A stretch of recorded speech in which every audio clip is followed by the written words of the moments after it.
Look like a great crowd. I see some of you enjoying a drink. Now, when it comes to drinking, I've got a rule. I never drink in the mornings.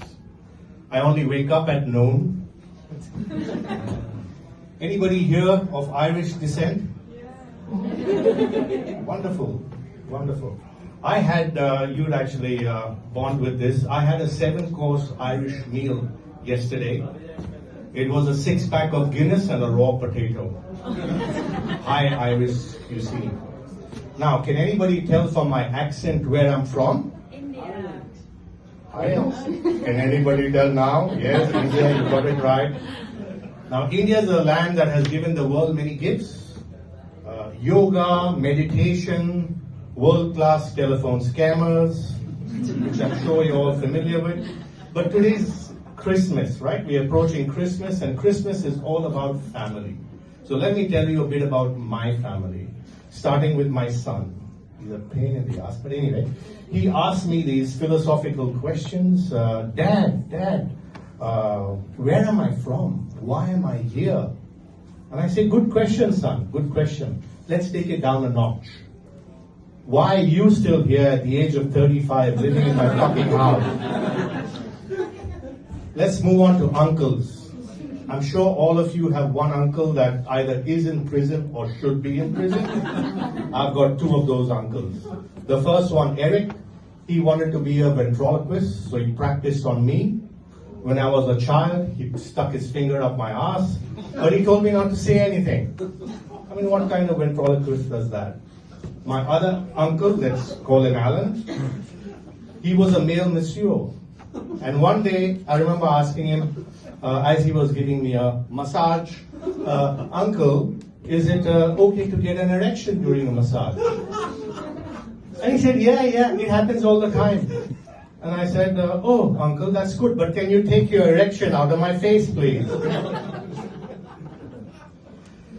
Going on to my father. My father, like all Indian fathers, loved to give me advice. He said, son, the secret to being rich is to make money work while you sleep. So when I grew up, I got a job in the government. And now at work, I sleep. But seriously, some days it's really busy. And to give you an analogy, some days I'm as busy as a cucumber in a woman's prison. Let that sink in. Avoid the Caesar salad here, guys. But it's hard work being a public servant. It's 12 hours a day sometimes. It's a good thing I only work 1 day a week. Moving on to more lighter stuff now. I'm in a new relationship. It's a girl from the Middle East, the Holy Land. She tells me her father's a psychic. He's a man of God. He's got this unique gift, and it's true. You can read about it in the papers. He can predict the exact time a man will die. Not just that, even the nature of his death. Remarkable.